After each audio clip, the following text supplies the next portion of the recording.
కాశీవాస్తు ప్రేక్షకులకు నమస్కారం. ఈరోజు మనం కోరుట్లలో ఉన్నాం. కాశీవాస్తు ప్రేక్షకులకు నమస్కారం. ఈరోజు మనం కోరుట్లలో ఉన్నాం.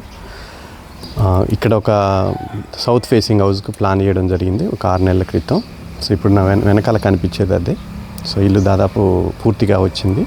నా పక్కన ఉన్నది రమేష్ గారు, శేఖర్ గారు 6 నెలల క్రితం నా దగ్గర ప్లాన్ చేసుకున్నారు. ఆయన కూడా ఇక్కడ లోకల్గా వాస్తు చూస్తారు. సో ఈ డిగ్రీల వాస్తు కొత్తగా అనిపించడంతో నన్ను పిలిపించడం జరిగింది. దానికి తగ్గట్టు ఒక మధ్యద్వారం గల్లా ఇల్లు దీనికి ప్లాన్ ఇవ్వడం జరిగింది. సో మీకు కనిపించేది మధ్యద్వారం. సో అటువైపు ఒక చిన్న వంటగది వచ్చింది, ఇటువైపు బెడ్రూమ్ వచ్చింది. మీరు చెప్పండి.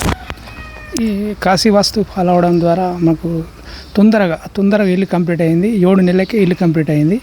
ఈ డిగ్రీస్ వాస్తు ఇంతకుముందు నాకు తెలియదు, కానీ ఈ సారు శ్రీనివాస్ సార్ని తీసుకొచ్చిన తర్వాత డిగ్రీస్కి అనుకూలంగా సెట్ చేసి ముగ్గు వేయడం జరిగింది. దాని ప్రకారం మేము కట్టుకోవడం వల్ల తొందరగా ఇల్లు కంప్లీట్ అయింది. ఎలాంటి ప్రాబ్లమ్స్ లేదు, చాలా బాగుంది ఇల్లు. నమస్తే అండి. కట్ చేసి మనం ఇల్లంతా చూద్దాం. మనం నైరుతి భాగంలో ఉన్నాం. ఇది దక్షిణం రోడ్డు. సో దీనికి 2 గేట్లు ఉన్నాయి. దక్షిణం గేటు మరియు ఆగ్నేయంలో ఇంకో గేట్ ఉంది, దక్షిణాగ్నేయంలో. సో ఇది దక్షిణం గేటు గుండా లోపల కనిపించేది సింహద్వారం. సో ఇది దక్షిణ సింహద్వారం. సో ఇది దక్షిణ ముఖద్వారం ఇల్లు. సో 2 కిటికీలు కనిపిస్తూ ఉన్నాయి మనకి. సో ఈ ద్వారం వచ్చేసి మధ్య గదికి పెట్టాం కాబట్టి మధ్య ద్వారం అయింది, అది గుర్తుపెట్టుకోండి. సో కొంచెం వెనక్కి వెళ్తాను. సో ఒక కిటికీ వచ్చేసి కిచెన్లో ఉంది, మరో కిటికీ వచ్చేసి మధ్య గదికి ఉందన్నమాట. సో ఇది మధ్య గదికి పెట్టాము ఈ ద్వారం. సో దక్షిణం గదికి పెడితే దక్షిణ ద్వారం అవుతుంది, అది తెలుసుకోండి. సో ఇప్పుడు లోపలికి వెళ్దాం. సో లోపలికి వెళ్తే సో ఇది దక్షిణం నుంచి ఈశాన్యం నడుకు వచ్చిన ఇల్లు ఇది. సో వెనకాల గుమ్మాలు కనిపిస్తున్నాయి కదా, అవి ఉత్తర ఈశాన్యం, తూర్పు ఈశాన్యం గుమ్మాలు. సో ఇది దక్షిణం నుంచి ఈశాన్యం నడకొచ్చింది. సో అక్కడ కనిపించేది కామన్ టాయిలెట్. సో పక్కన మాస్టర్ బెడ్రూమ్ ఉంది. సో మాస్టర్ బెడ్రూమ్లో అటాచ్డ్ టాయిలెట్ ఇవ్వడం జరిగింది. సో మాస్టర్ బెడ్రూమ్లోకి వెళ్దాం. సో ఇది మాస్టర్ బెడ్రూము. సో దానికి అటాచ్డ్ టాయిలెట్ కూడా ఉంది. ఇది అటాచ్డ్ టాయిలెట్. సో మరి ఇప్పుడు మళ్ళీ వాయువ్యం బెడ్రూమ్లోకి వెళ్దాం. సో ఇది వాయువ్యం బెడ్రూము.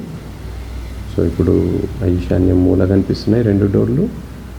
సో ఇక్కడ ఈశాన్యం నుంచి మనం దక్షిణం వైపు చూసినప్పుడు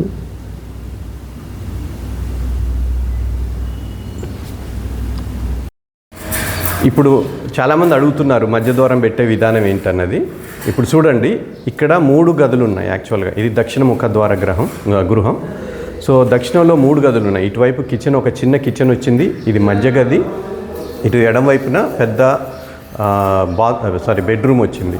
సో ఇట్లా 3 గదులు ఉన్నప్పుడు మధ్యద్వారం పెడితే అది మధ్యద్వారం అవుతుంది. అంటే మధ్య గదికి పెట్టిన ద్వారం మధ్యద్వారం అవుతుంది, అది తెలుసుకోండి. అలా కాకుండా ఈశాన్యం గదికి వాయవ్యంలో లేదా ఆగ్నేయం గదికి నైరుతిలో ద్వారం పెడితే అది చెడు ఫలితాన్నే ఇస్తుంది. సో ఈశాన్యం గదికి వాయవ్యంలో ద్వారం పెడితే అది వాయవ్య ద్వారం అవుతుంది, వాయవ్య ఫలితం ఇస్తుంది. అలాగే ఆగ్నేయం గదికి నైరుతి ద్వారం ఇస్తే అది నైరుతి ద్వారం ఇచ్చే ఫలితం ఇస్తుంది. సో ఇప్పటికైనా తెలుసుకోండి మధ్య ద్వారం పెట్టే విధానము. ఇప్పుడు ఈ ఇల్లు డిగ్రీల వాస్తు ప్రకారం ఎట్లా సెట్ చేస్తామన్నా చూపిద్దాము. సో ఇది నాకు కుడివైపున కనిపించేది ఉత్తరం. సో నా వెనక తూర్పు ఉంది.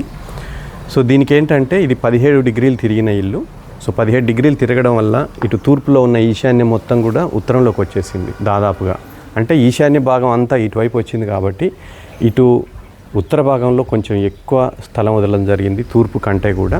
సో ఆ రకంగా దాంతోపాటు సెప్టిక్ ట్యాంక్ కానీ సంపు కానీ వీటన్నిటి స్థానాలు కూడా డిగ్రీలకు అనుగుణంగా సెట్ చేశాము.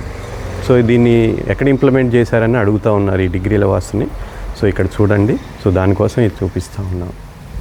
నమస్కారం. అది మహేష్ గారు. సో ఈయన ఈ బిల్డింగ్ కాంట్రాక్టరు. సో కోరుట్ల ఏరియాలో ఏమన్నా ఈ బిల్డింగ్ కూడా మంచిగా ఎగ్జిక్యూట్ చేశారు అనుకున్నట్టుగా. 4 మూలలు మూలమట్టానికి పెట్టారు ఇల్లు. దాంతోపాటు ప్రహరీ ఈశాన్యం పెంచడం కానీ లేదా నైరుతి మూలమట్టం ఉంచడం కానీ, లెవెల్స్, ఇంటి చుట్టూ లెవెల్స్. సో ఈశాన్యం వైపు పల్లం, నైరుతి వైపు మెరక, అలా ఎత్తు పల్లాలన్నీ కూడా మంచిగా ఎగ్జిక్యూట్ చేశారు. దీంట్లో ఇంటి లోపల కూడా ఫ్లోరింగ్ కానీ మిగతా అన్నీ కూడా మంచిగా ఎగ్జిక్యూట్ చేశారు. సో ఈ కోరుట్ల ఏరియాలో సో ఈయన సర్వీస్ ఏమైనా కావాలంటే ఆయన సంప్రదించవచ్చు. సో మీ నెంబర్ చెప్పండి. 7981326373. సో ఇది డిగ్రీల వాస్తుకు అనుగుణంగా పెట్టిన ఇల్లు. సో ఎవరైనా డిగ్రీలు ఫాలో కాక తప్పదు, అది తెలుసుకోండి. నమస్కారం.